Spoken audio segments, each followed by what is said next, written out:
Hi there, Laura Wilson from Gold Star Work here. Today we're on day 10 of building our daily art habit. Now, I had taped my intro for this video up in my art studio, and then when I got home I realised that I hadn't actually hit record, so I didn't have my intro. So I haven't got time to go back up to the studio to tape it again, so I thought I would just do it here. And so I'm just holding my camera, so I apologise if it is a little bit wobbly, and that is why the background is all different here. So let's go and finish off the painting I started yesterday, and today I'm going to be painting my little bumblebee with all its little details. So let's get painting. So we're on to day 10 now. Now I'm going to start doing my little bumblebee in. I've done a little quick sketch of where I want him to go, and I've just done that in a little charcoal pencil, and I've made him a little bit smaller than what I'm going to paint him, just so that the charcoal all gets covered up with the paint. So the first thing I'm going to do is the black on the bumblebee and get his basic shape in. Now I'm not using black paint for this. I've mixed this colour using the colours I've already used in this painting. So I've actually used the burnt umber and added the magenta and the ultramarine blue.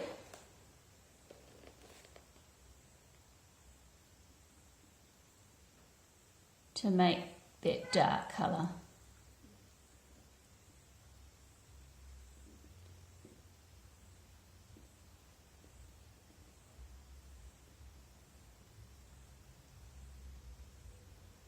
So it looks black on the painting, but it's actually just a really dark brown.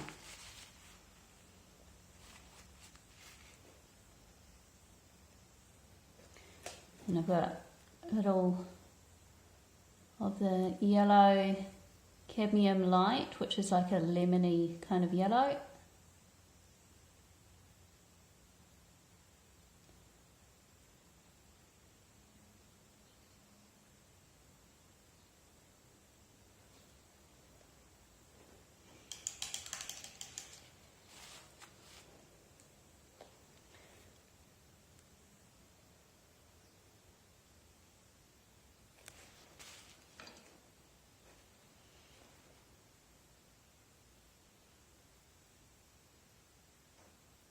And I've just added a little bit of white on my brush there for the bottom of the bumblebee. So I'm going to go ahead and start shaping the bumblebee's body.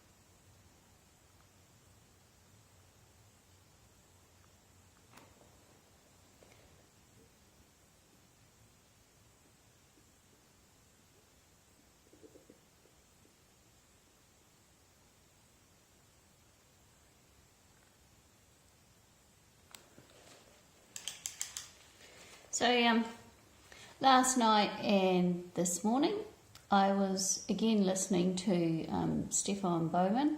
I don't want to bore you with talking about more of his talks, but I've been finding him particularly inspiring just at the moment, and what he's been saying has been really resonating with me. And one of the things that I was listening to today, this morning when I was having my cup of tea, was about going in art shows and selling your work, and how art shows and selling your work can improve your painting. because we don't do art just so we can have more paintings to put in our garage or wherever we store them. And we need to get them out into the world and show them to people. And that got me up and thinking, because last week I got an email from one of the shows that I did last year about the entry form was due in for this year. And when I got it, I marked it as important and stuck it in that file, but I hadn't gone back and looked at it, and I was been thinking about it, thinking, oh, will I bother this year or not, and what am I going to do? And I hadn't made any firm decision. So he was talking about going into the shows. I was just having a bit of trouble with my internet connection, so I was trying to get my computer working properly again. And that's why I've forgotten what I was talking about just before. So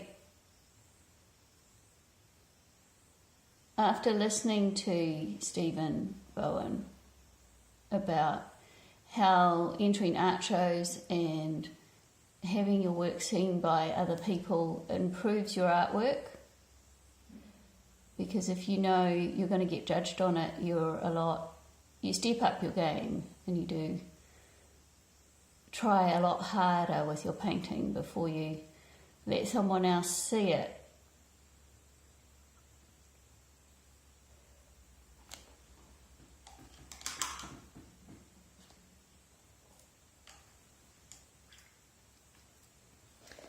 And as I said, I'd put my my email about the painting into a little folder marked important, but I hadn't done anything with it, and I was thinking, I haven't done any painting for ages, haven't really got anything to put in the show. But then when I thought about it, I thought, well, that's not actually true, because the first half of last year I did a lot of painting, and I have got paintings that I could put in the show, and I just need to get on with it and actually do it. So that's what I decided to do, and so I made a start last night, and I picked which paintings I was going to put in this show, and I made sure all the files were the way they wanted it to be sent, and started writing out the artist bio for that particular show.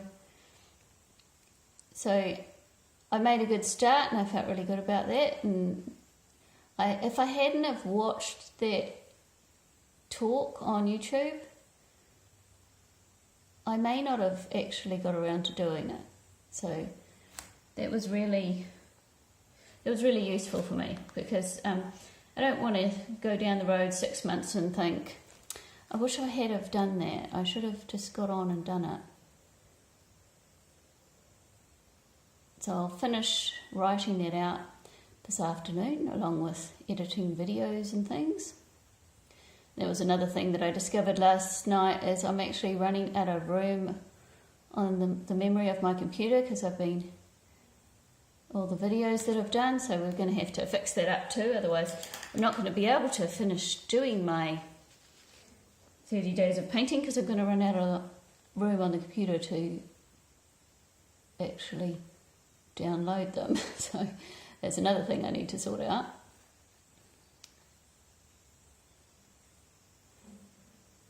And the other talk I was watching was Riding My Exocycle this morning by Stephen Bowen as well. He was talking about centre of interest and making your painting with your centre of interest. The way he was explaining it was very inspiring to me. And he was saying, it all just seemed to click in my head. You know how sometimes you watch stuff and you listen to things and you say, oh yeah, okay. And then someone will say something in a way, or you've just developed enough in a way that you're ready to hear what they have to say. And you'll think, oh, that makes so much sense. Well, why wasn't I doing that before? And it just suddenly all clicks in your head. And that's what I feel like this is happening to me at the moment. It's all starting to click in my head and making sense. And so what he was saying for doing your centre of interest, you pick before you even really start your painting what your centre of interest is going to be, which I do anyway, which I have done with this one. And then you quickly fill in the rest of your painting, your background painting. No details or anything, just cover the canvas and get yourself going. And then do your centre of interest. So you've got your lights and your darks and you know what it's going to be like. And then you can go ahead and see what the other tones in the rest of the picture need to be, or how much detail or how little detail you need in the rest of the picture, so that you don't overshadow your centre of interest. So what I've often done in the past is, and what I've done with this one as well, is I picked where my centre of interest was going to be, which is where this bumblebee is, and I painted the background. And then I painted in my main flowers, but I did spend a bit of time doing things on this one because I've always worked from the back of the painting to the front of the painting, and to me the bumblebee is right at the front of the painting, so I needed to paint that last. But what he's saying is, once I've got the background in, I should be painting the bumblebee as my centre of interest next, and then painting around that afterwards, so I make sure that my centre of interest is where the greatest contrast is, where the most detail is, where the lightest highlights are. And I've often left my lightest lights till the end of a painting, so I've got my lightest lights in reserve for picking up the highlights right at the end. But he's saying, no, you don't do that. You put your lightest value in when you do this centre of interest, so that you can see that you're not putting too many lights, or the colours are not too bright or too contrasty and taking away from your centre of interest. So there was slightly different order of doing things than I hadn't done before. So that was interesting for me to watch. And I think it just reminds me how important it is to think about what you're trying to do with your painting. So what are you trying to say with your painting? What are you trying to show? Is it the way the light falls, or the effect that something makes? So you've got to keep that in mind as you're painting, and what is your centre of interest, so that you design your whole painting around your centre of interest. And I think that is really going to help me next time I'm painting outside. If the weather holds, we are planning on going back to the beach tomorrow. We might go to a different beach, so I'll be trying to do some painting outside. Now, when I did my painting outside last time, I was really thinking more, I just want to get some painting done, and I hadn't really found my centre of interest in that painting. I was thinking the rock that I'd done in it looked interesting, would make a good bit in the painting, but I didn't really have a proper centre of interest, and it will be a lot more of a sort of thoughtful look at what I'm doing.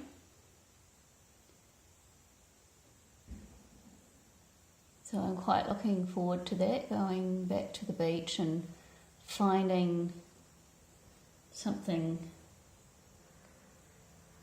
to paint and really thinking about their centre of interest and the light, painting the light and the shades, and really trying to consciously think about that as I'm painting outside and not worrying so much about getting the scene I'm seeing. Because the other thing you were saying, when you're painting outside, things change so quickly that you do need to, the thing that's most important to you in that scene, the reason why you decided to paint that scene, you need to paint first, you need to paint quickly, because it's going to change.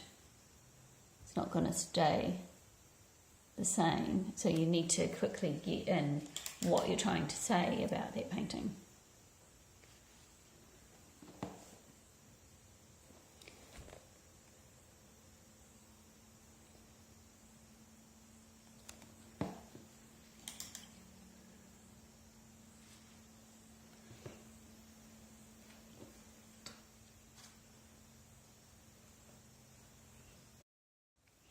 I'm going to be using my iridescent medium to help me do my wings.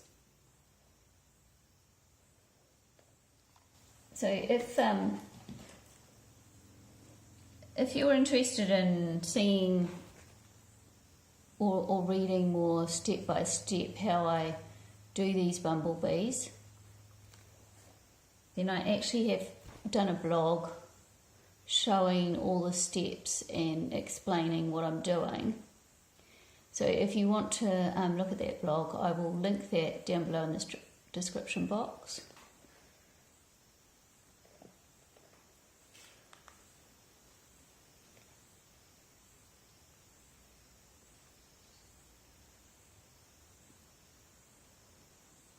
Because they are fun to paint. And they're not that hard, actually. When you break things down step by step, it's not as hard as what it looks.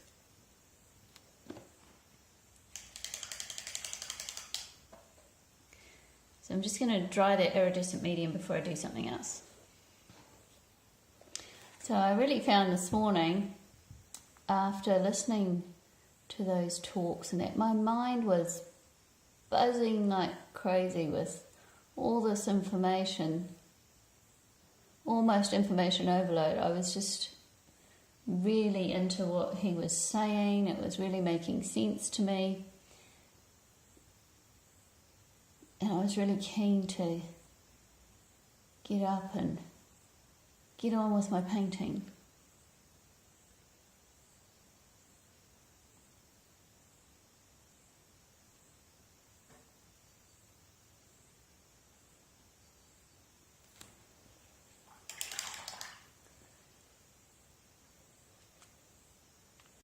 So even though I woke up at 3 o'clock this morning and was going through emails on medical records and things because I wanted to check something that was kind of going through my head, I still woke up this morning not feeling exhausted. I was happy to get out of bed and start the day and come and do my painting, and looking forward to it tomorrow. Going to do some painting at the beach and things. So I really think me just going and starting my painting is, even though I didn't think I felt like it, I really think it's really helping me to deal with all the stress and things that I've got going on at the moment. And I'm just looking at my reference picture, and in my reference picture, my little bumblebee has little fuzzy legs, so I'm going to put in a bit of fuzz on his legs. I'm just using a little script liner or a liner brush for that. So your paint does need to be a little bit watered down when you use the script liners, otherwise it doesn't flow properly, it doesn't make the nice fine lines.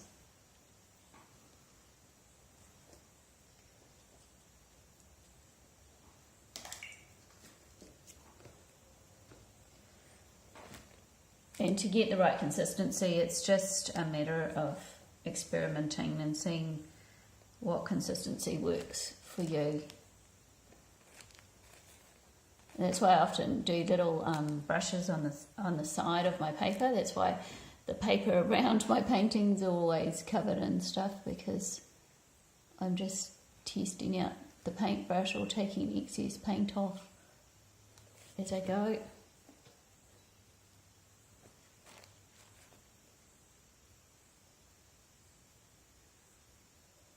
And trying to get those really fine lines going.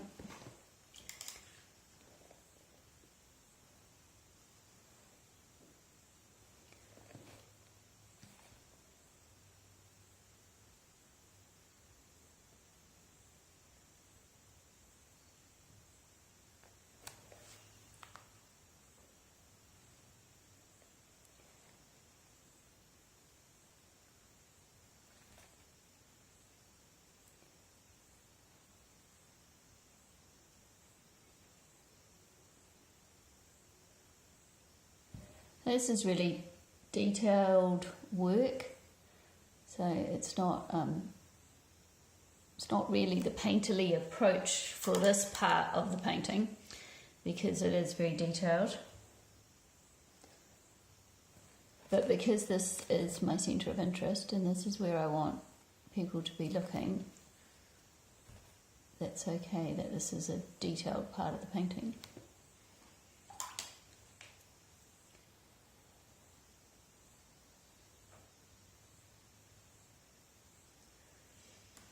So now I'm going to sort of have a look at my painting and see where I need to do more highlights and what bits I need to adjust.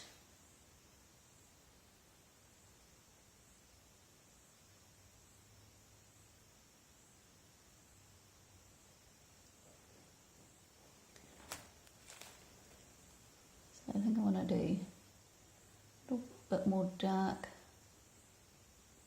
under the bumblebee.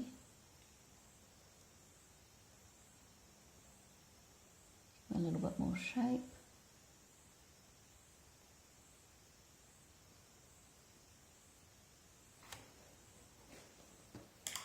A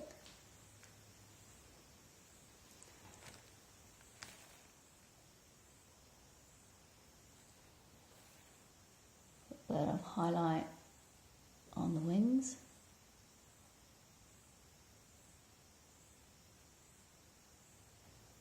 Really capturing the light.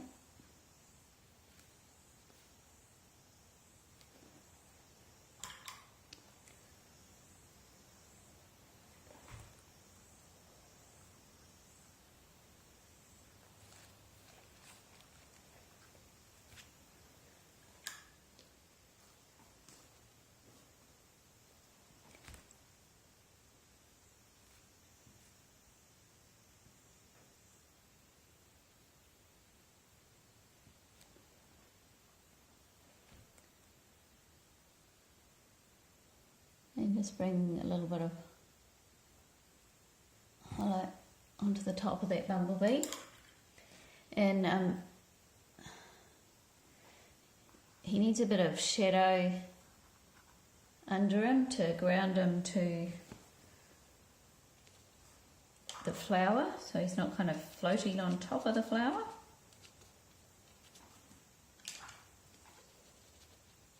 And I'm keeping in mind that I'm wanting to do warm shadows.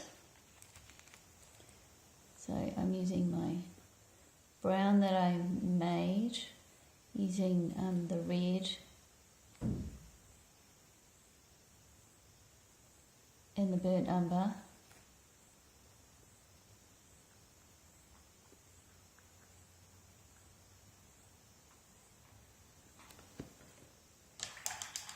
And then I'm going to get some of my lighter, my highlight colour, and I'm making that a cooler colour and thicker paint, and I'm just going to put in a few more of the highlights on that flower.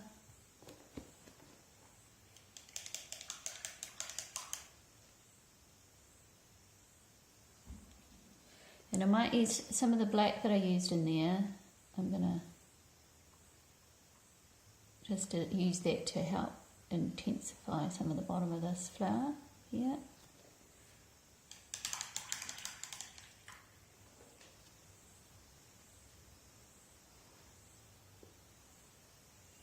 Now because I haven't lifted my canvas to do the bottom of the canvas, so this bit here is needs a bit of attention now, because I can see white canvas coming through at the bottom here. So when I've finished, I'll just go around and tidy up the edges to make sure that they're all covered.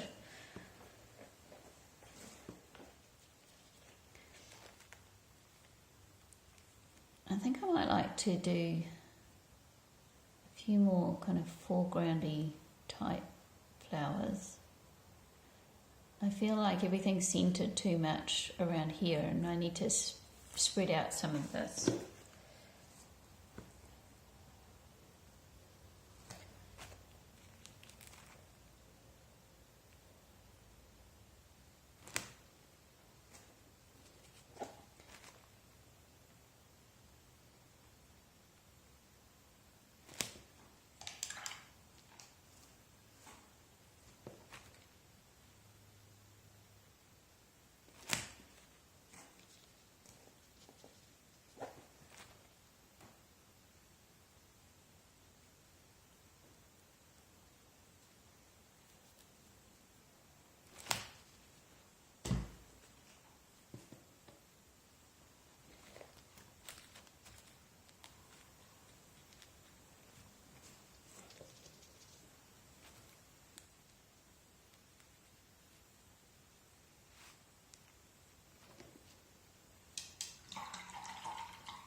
So I'm looking at it, and I think I might just put another one in here.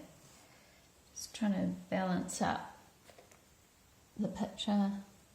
Now I've got a background one here, it's I feel like I need another one a bit closer in. And I want to make sure it's coming into the painting, because I don't want it to lead your eye out of the painting. And again, I'm being careful with how I paint them so they're not competing with this main area here.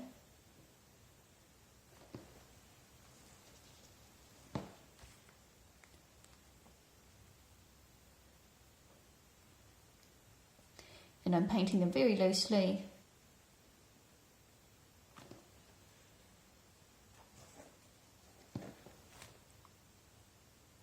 Because I want that sort of painterly kind of look.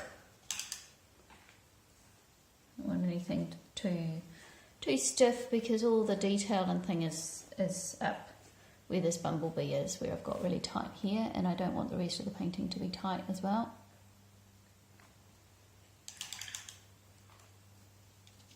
So I think we've finished this little one. I'm happy with composition now. I think I've got a good centre of interest here that is showing up well against the rest of my little painting.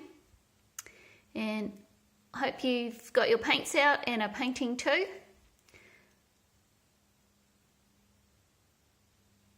So I will see you tomorrow, with hopefully out at the beach. And happy painting, everyone. Bye.